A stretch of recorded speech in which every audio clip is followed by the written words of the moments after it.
L'aéroport de Lisbonne a profité d'une croissance rapide de ces dernières années, avec plus de 22 millions de passagers y ayant transité l'an dernier, soit une augmentation de près de 12%.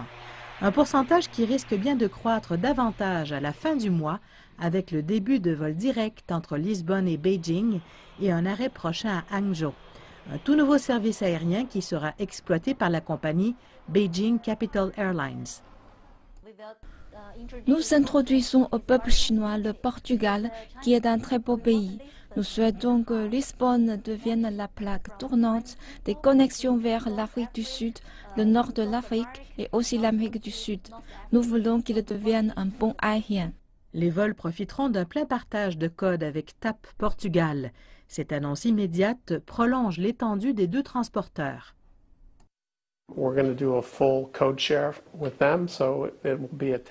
Nous ferons un plein partage de codes avec eux pour que ce soit autant un vol TAP qu'un vol Beijing Capital.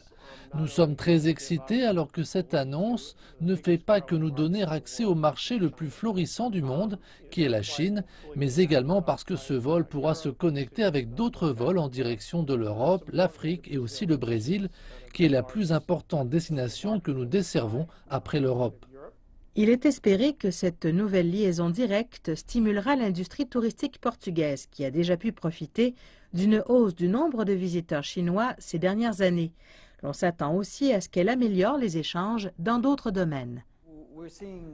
Nous constatons d'importantes augmentations du marché chinois. L'an dernier, c'était une hausse de 20%. Cette année, de janvier à avril, nous assistons à une hausse de 30%. Et ces vols directs ajouteront un impact. Mais le plus important, c'est qu'ils auront un effet direct au regard d'une prise de conscience. Nous commencerons avec Beijing par 4 vols hebdomadaires. Nous croyons que le marché demandera un service quotidien et nous espérons le démontrer rapidement en amenant à Lisbonne des passagers en transit mais aussi des passagers locaux. Je crois que cette opportunité de relier deux puissants réseaux est très bonne. Avec des échanges commerciaux entre le Portugal et la Chine déjà à leur meilleur, il est souhaité que cette annonce soit un succès et que le processus rapproche encore davantage les deux pays.